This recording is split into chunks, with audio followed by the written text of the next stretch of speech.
Hello, everybody. Welcome. Let me know when you can see me, when you've entered the stream. Welcome, everybody. And we live, baby. How's everybody doing today? Hit me up in the stream if you can see everything. I'm just going to show you now. We're going to be watching this today. We've got a couple things to watch today, actually. So this is one of them, guys. It's rare pediatric psychiatric disorders. And then we're going to be looking at cancer omics later on tonight. So let me know if you can see everything now. Who's in the stream, baby? Welcome to all my cowboys. It's good to see you in here. I think we got 27 people now in here. It's going to begin soon.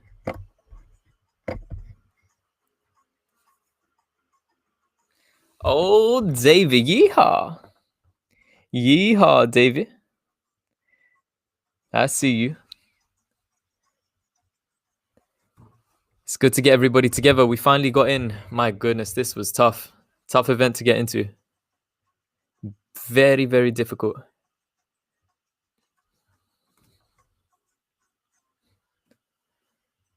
Let's get in here. What's up, Diogo? What's going on? Hello, everybody. We're just waiting for Mrs. Catherine Brownstein from Harvard Medical School. Oh, here she goes. Let's go. Thank you, Bobby. What's up, Davey? Thank you, Dave. Everybody who donated, thank you. Hi, I'm Catherine Brownstein, and I'd like to speak with you today about our efforts and programs here at Boston Children's Hospital, which integrate healthcare and discovery through leveraging our expertise in clinical and genomic medicine. My disclosure. Patients and families come to Boston Children's Hospital with two fundamental questions. What's wrong with my child, and what's next? Often genetics and genetic answers to these questions. We formed a precision medicine service which streamlines the diagnostic odyssey process for many patients, enabling things as simple as scheduling specialists on the same day and making sure that sequencing data is received ahead of time and researchers have time to analyze it. These seem basic, but all of these things take manpower and infrastructure. But when there are questions that are still unanswered, we have a smooth transition to the research realm in the Manton Center for Orphan Disease Research. My colleague Pankaj Agarwal was noticing that patients were presenting in the NICU with seemingly genetic disorders and no way to enroll them in research studies. So here, he and Dr. Alan Beggs formed this virtual center that had a protocol with broad inclusion criteria, allowed for samples to remain identifiable, infrastructure to return results to families and the medical record, staff to support the project development and oversee enrollment, and the process to maintain the Manton Center has been incredibly successful with 6,700 participants to date, referred from 23 departments within the hospital, 50 US states, 53 countries, 6 continents, and notably less than 7% of families approached for enrollment have declined, illustrating the need for this type of protocol and the enthusiasm of patients to participate in research. Through the Manton Center, we've been able to form several partnerships with industry and pharmaceutical companies to work with patient cohorts. The longest of these partnerships has been with Alexion and focused around automating the diagnostic process. We've also been able to work with social networking sites such as Inspire, where their motivated patient communities have been able to enroll in research programs. Another benefit of Manton is that our clinician researchers at Boston Children's are able to build cohorts of rare and severe conditions.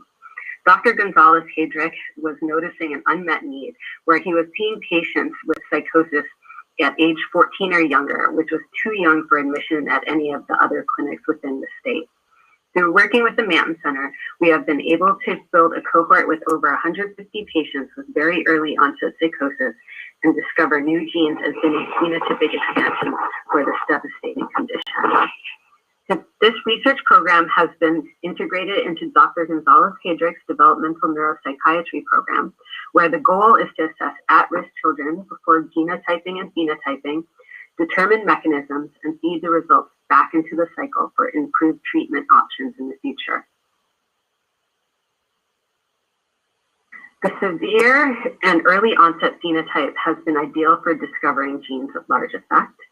We've been able to have a robust iPSC program and able to CRISPR-Cas9 missense mutations from patients into mice, which we've done most recently with TRAP with the intent of extensive phenotypic and pharmaceutical screening of mouse models of human patients. Here are some of the research programs that we have ongoing. Most of our patients have presented very young, with the mean around 10 years old, though some have presented as early as 4 years. Now, some patients or some clinics define early onset as very early onset as age 12 or 13 or younger.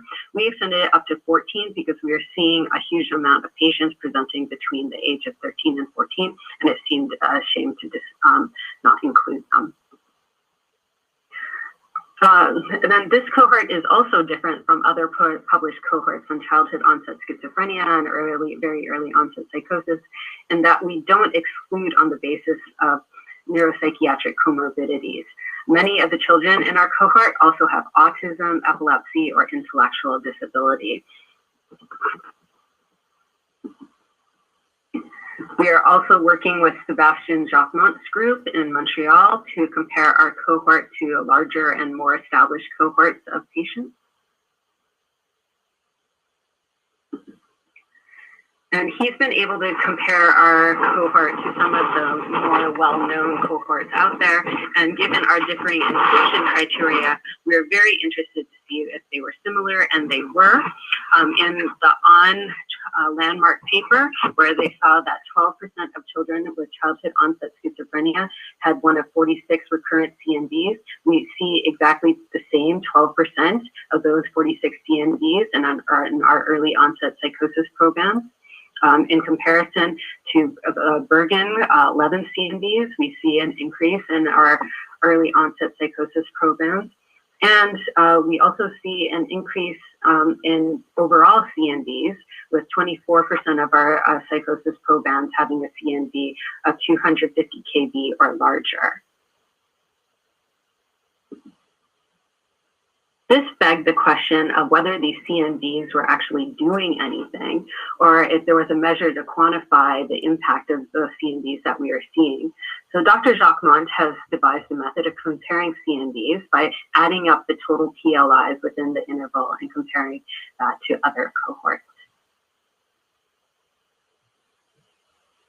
And we see an overrepresentation of functional mutations in early onset psychosis when comparing the deletions of our cohort to unselected cohorts. The duplications approach significance, but they didn't quite get there. And interestingly, the numbers were similar to autism cohorts. These findings held when the patients with comorbid autism were removed from the analysis. We wanted to do this to make sure that the ones with comorbid autism weren't driving the similarities that we were seeing with the autism cohort. But the results all held, even when those patients were taken out. It's really difficult to get trios from these patients. Often one parent is out of the picture and presumed affected, or the patient is being raised by a grandparent or other relative, or a lot of times they're actually adopted. But for the trios that we do have, we wanted to compare the PLIs of the de novos to controls. And we found that the PLI of the very early onset psychosis cohort was significantly higher than that of de novos in available trios with healthy programs. But that effect was primarily driven by the higher PLI of de novos on the X chromosome.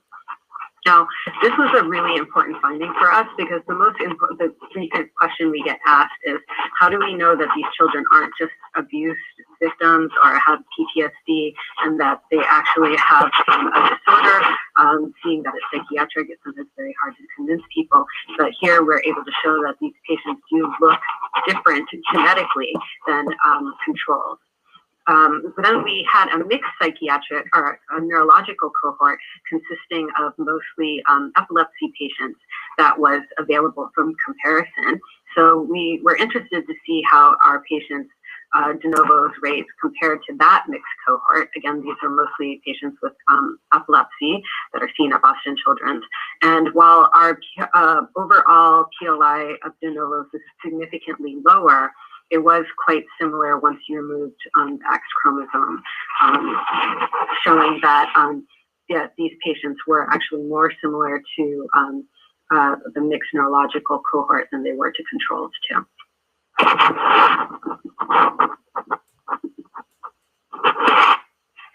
From this work, we've been able to form an early psychosis investigation center where we combine our genetics with comprehensive standardized phenotyping and facilitate comparison to other cohorts. You might notice that I haven't presented much of the standardized psychiatric testing yet because it takes significant manpower and time for this difficult phenotype. But this program is being led by Dr. David Glahn here at Boston Children's, and we've had 50 patients go through their epicenter right now. This is the breakdown of psychotic disorders for the first 50 patients, where you see it's quite a mix of diagnoses. And as these patients are young, we expect the diagnoses to change over time, and we look forward to following them. Out of this work, the most frequent genetic finding we're seeing are 16p13.11 deletions and duplications. Now, this is an interval that doesn't really make the huge odds ratio list for the large schizophrenia studies, so we found this interesting. Our hypothesis is that where the patients are having clinical microarrays for other neurologic disorders like epilepsy and then getting referred to psychiatry once they're within the system. We've seen so many patients that we've actually created a 16p13.11 registry and are able to collect PBMCs and other materials from patients. The parents are quite involved and are motivated to research, and it's a quite active community. We've also been able to have patients use a tool we created to capture patient-reported phenotypes and translate them on the back end to HPO terms. We're not saying that we think that patient-reported outcomes are as comprehensive as clinician phenotyping, but there's something to be said for patients reporting what's going on with them in the not under the pressure of a clinic visit. And also by being able to use the layperson HPO and translate it on the back end, we're able to capture things that otherwise might be missed. Many patients don't know the word for strabismus, but they're familiar with the term lazy eye, and being able to do this type of mapping and translation gets a lot of resolution. So in conjunction with Ingrid Holm here at Boston Children's and Melissa Handel and her team in Oregon, we've created an online tool called Phenotyper, where we can compare what patients are seeing in their own words and compare it to the medical literature. After doing this for 16p13.11 duplications, we found a high rate of regression and anxiety, higher than was reported in the literature, and we've written up these results that are coming out in JMIR soon. Since this is advances in genome biology and technology, I wanted to touch on some innovative genomic techniques that we've been employing for difficult cases. One of our 16p13.11 neuronal cell lines was from a very early onset psychosis patient who was supposed to have 3 genes deleted on clinical microarray. We were excited about this because it was really narrowing down this interval, showing that you could have psychosis in a very small interval and hopefully refining the candidate genes in the region. But we were having a horrible time getting the cells to survive, and we didn't really understand why what was going on. Fortunately, we had just gotten a new machine called the Bionano saphyr optical genome mapping system in our molecular genetics core facility, and we were able to get a fresh blood sample from the patient. We could use this fresh blood sample to look for structural rearrangements on the Bionano, and I will explain how we were able to do that.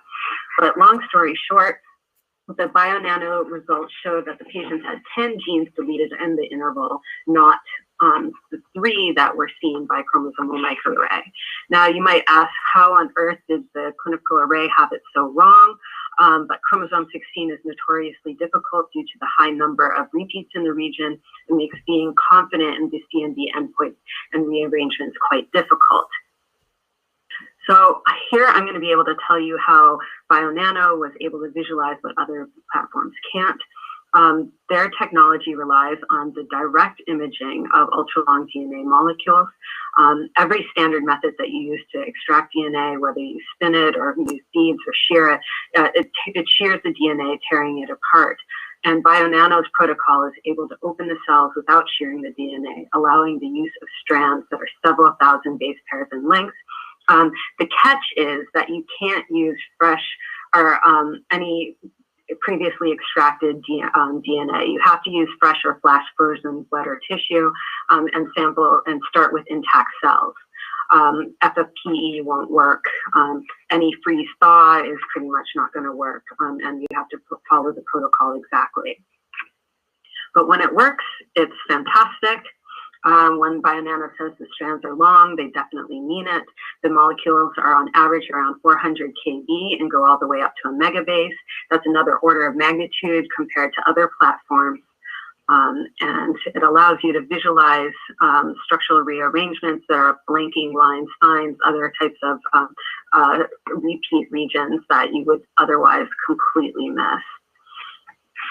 The array looks like what you see on the top, hundreds of thousands of channels, and the DNA is stretched and on the bottom panel with the backbone in blue stained with the intercalating dye, and the green you see are the labels that are attached to the DNA all throughout the genome. Next, I'm going to show you a movie of the DNA migrating through the channels in real time.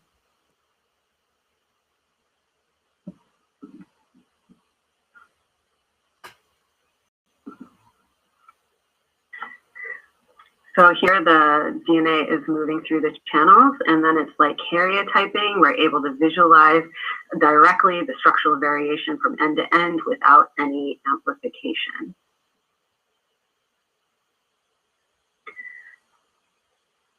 The software is able to tell the difference between the labels and converts that into base pairs. The pattern is unique throughout the genome, so we're able to know where the molecules belong in the genome, hence the term optical mapping. And the fantastic thing about Bionano is that the analysis system software is really easy to use. This is a dynamic Circos plot that shows the results at a glance. This is a chromosome 1416 translocation that we see in a patient with nonverbal autism. The inside ring are the translocations.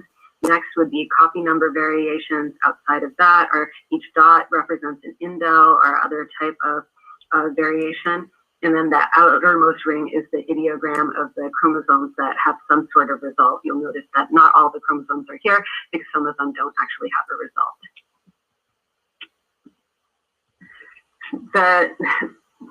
If you click on the translocation, you will also be brought to the reads that show the breakpoint with half the reads mapping to the chromosome 13 reference and the other half mapping to the chromosome 16 reference. I always show this slide with this case since I did my PhD on a balanced 913 translocation with hypophosphatemic rickets, and it took me 3 years to map the breakpoint using fish and backs and then southern blots to walk across the chromosomes. And the Bionano can do the 3 years of my PhD in 3 days. We're fortunate enough to be part of the Bionano COVID-19 Host Genome Consortium, where we are one of several institutions around the country looking at patients who have had severe reactions to COVID and trying to figure out why. We're sharing data and are able to boost power for gene discovery. Again, we're looking at the genomes of individuals who have had a severe reaction to COVID, not the virus itself, and our paper is now up on medRxiv. At Boston Children's, we are looking at patients with the post-COVID multi-system inflammatory syndrome of children, or MISC. This is an extremely severe disorder that happens after a small number of children have had COVID, where it requires hospitalization, and it looks like Kawasaki syndrome. Boston Children's Hospital has seen 83 patients with MISC, and we're going to perform Bionano optical genome mapping on these children to see the possible involvement of structural variation.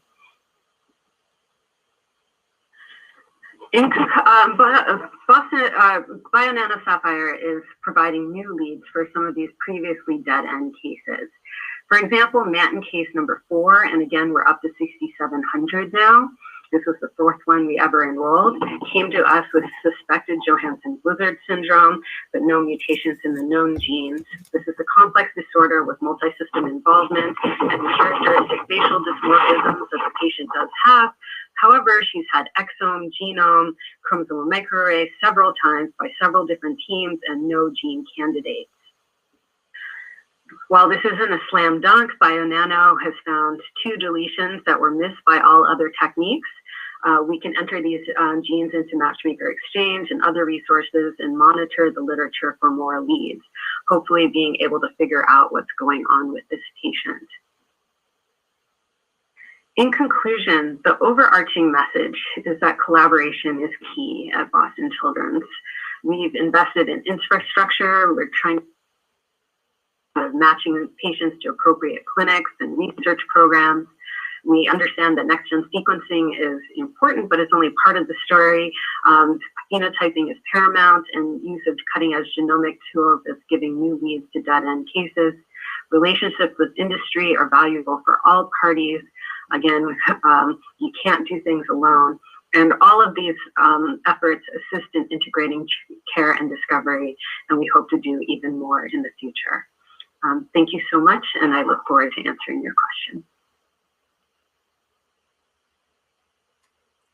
Stay riding, cowboys. Stay riding. Yeehaw! How's everybody doing today? I hope you're all good.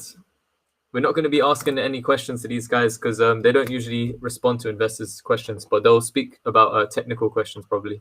Well, thank you, Catherine, for that presentation. And there's some questions going to come in, and I have some of my own questions, but we certainly have time to discuss some of these really interesting results. You know, early on in your talk, somebody attending the meeting asked the question, because I don't want to get confused, because you talked about different technologies. Early in your talk, they asked, what technology are you using to identify the CNVs? Are you using next generation sequencing arrays? So maybe you answer, because I think that was different from when you shifted over to your other technology. Yeah, yes, we start usually using next gen and then adjuvant 4x180 arrays just because they're inexpensive. And when they're negative, then we go to Bionano or some of these other techniques. We have been recently doing more with getting CNVs from next gen sequencing yet, and like trying to confirm the results we get from other platforms like Agilent or the global screening array, but we're not just relying on NGS yet. Hopefully we'll move to that in the future. Yeah, I can see questions coming in that are similar to ones I had about Bionano. So let's start talking a little more about this technology, which I'm sure is of interest to people at this meeting. First thing is, are you doing it yourself in your lab, or is the company doing it? I'm running it myself. I have a core facility that, so we have a machine in-house. And are you know, what's stopping you from taking more of these unsolved cases and trying to use the Bionano technology for them? So the main bottleneck right now is it's best if you get a fresh blood sample, and because we're enrolling patients from all over the world, sometimes that's a bit challenging. Also, the phenotypes that I work on with psychosis, sometimes it's really hard to justify getting a new blood draw just because it's traumatic for the patient. But we're getting more and more as patients are coming in, and the pandemic is hopefully winding down. We're going to be getting more patients and fresh blood samples to run. And then, I mean, do you have enough results yet to start to do a comparison with, you know, long read platforms like PacBio, or just how many unsolved cases you're able to solve with Bionano? So we hadn't been doing that much with PacBio because we didn't have one in-house. We've had a couple cases get solved by that, and center when we've had collaborators that have used PacBio.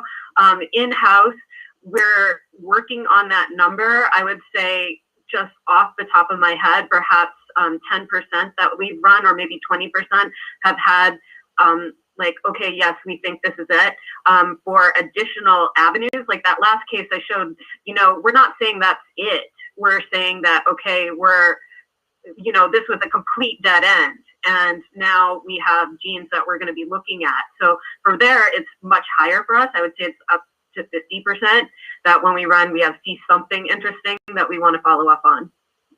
Yeah, and actually, that was sort of along those lines. Somebody asked the question: do you sort of see this technology as being the front line or a last resort kind of technology? So maybe neither. I would say we would always start with exome just because it's so inexpensive now. And hopefully NGS will be able to look at copy number variations from that very soon. But I really think that whenever something is negative, going to Bionano next and not waiting and dawdling would probably be what I would want to do, or what I plan on doing. And somebody else asked, besides being high molecular weight DNA, is there anything unique about sample prep for Bionano? It just works best if you use their protocol. Like you can use the SHD, like Southern blot, like plug lysis, I think it's called. That will work, but you know, there you're getting 150 kb around, and you really want 400 kb. So, you know, it just is best if you use their protocol. And then what about the analysis? I mean, you showed us the video. It was fascinating, but you have to somehow reduce that to be able to analyze it. What does the analysis process look like? Sorry, I guess I didn't. I should have showed more of that. I think I actually accidentally skipped a slide. The analysis that's built in is really nice. It's super clean. It's a dynamic Circos plot where you just click on something and it blows it up. At a glance, you can see what they have. To me, that's actually one of the best parts of using Bionano, is the analysis is so slick. And somebody asked the question, can you look at RNA with Bionano, or is it pretty strictly looking at DNA? DNA.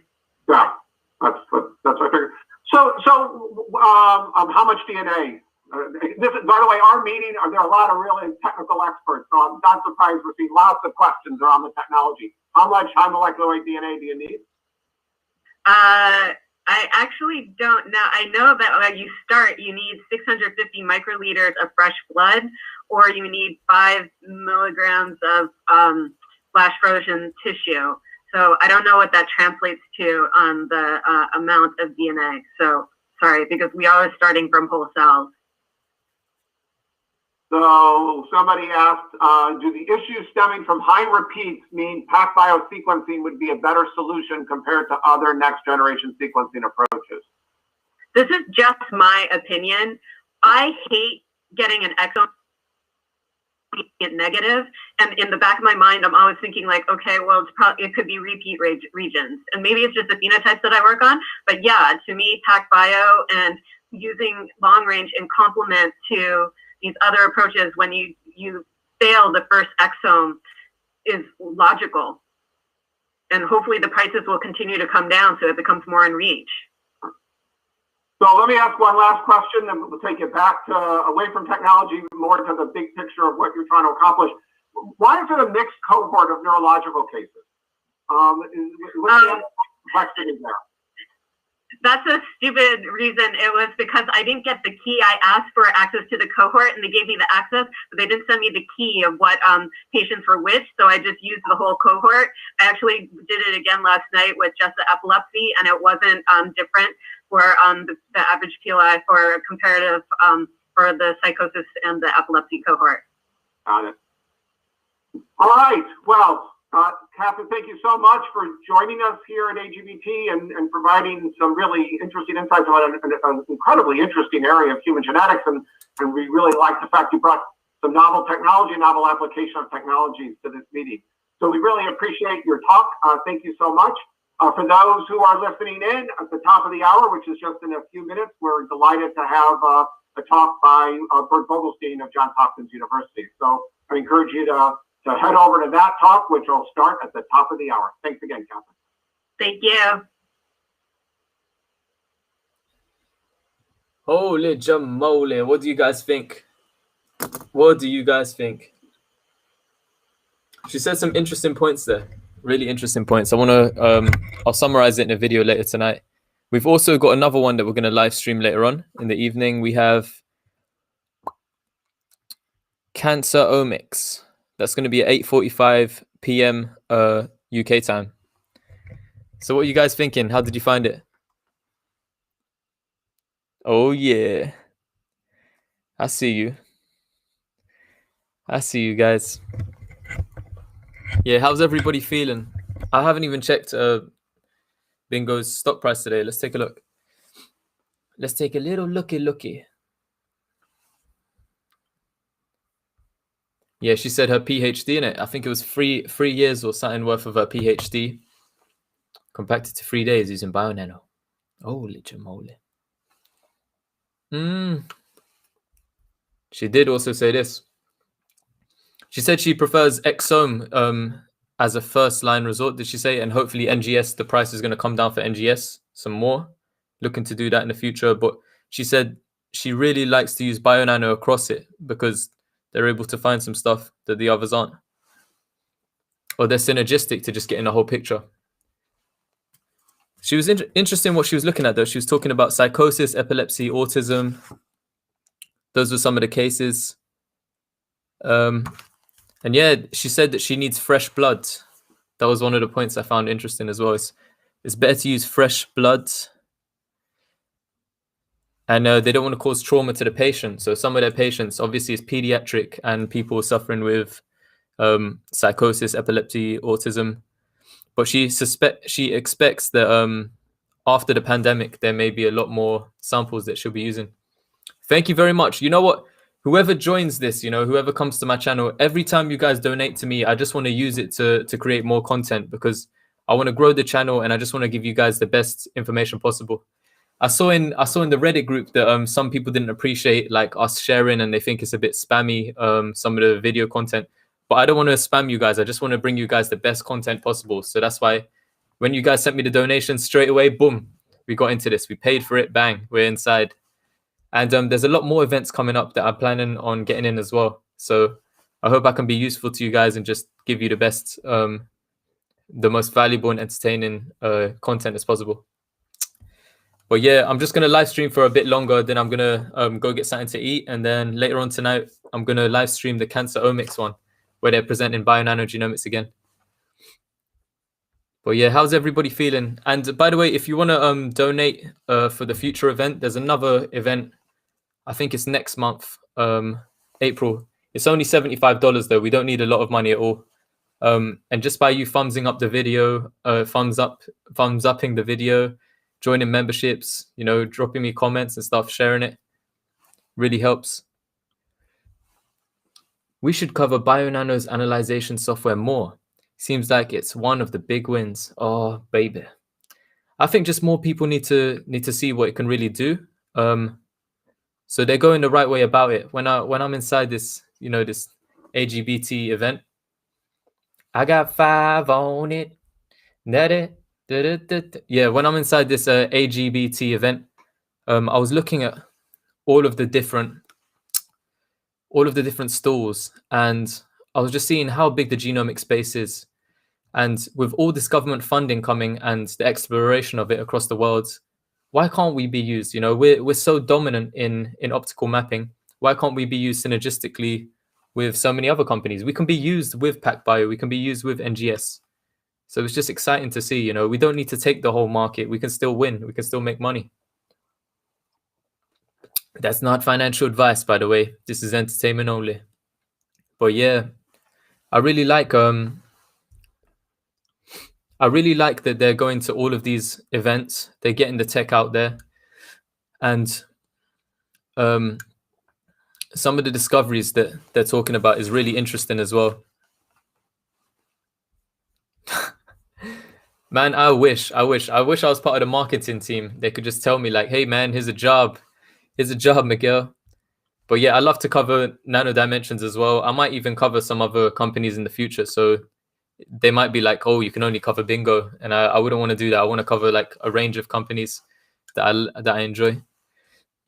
But yeah. Oh man. Guys, I just want to say again for everyone that came back into here or everybody that watches my videos, thank you very much for joining me. But yeah, I'm probably going to go get something to eat in a bit. And I'll join you guys tonight again. I'm going to put out another live stream tonight when we're going to watch together Canceromics. So yeah, much love, guys, man. I'm going to go get something to eat. Baby. Mr. Invest a lot. Baby. The passion with bingo software reminds me a lot of when Musk talked about PayPal.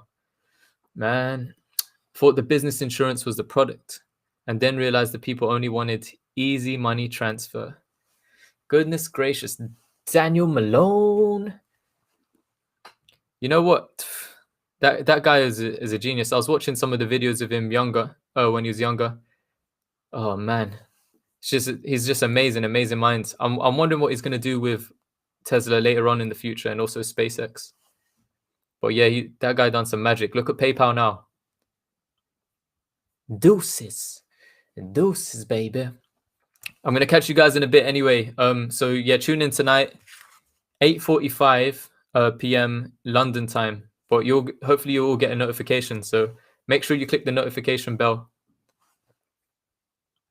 Yeah, the girl, what's her name? Catherine, the girl, Dr. Catherine said that as well on that analysis page. She said it was really clean, and she missed the slide. So hopefully we'll get to see that in the future.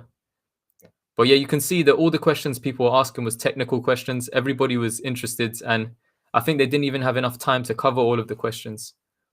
But yeah, we would have hit her up, but I'm not an expert in genomics, and nobody shot us some technical questions. But yeah, next time. But yeah, I'll see you guys later. I'll catch you guys later tonight. And thank you for tuning in. I appreciate you guys. It means the world to me to just have you guys support. Everybody that sent me money, everybody that thumbs up my video, everybody that shares my content, retweets me or hits me up with nice comments. I love you guys. Baby. See you guys later, yeah? Mr. Invest a lot.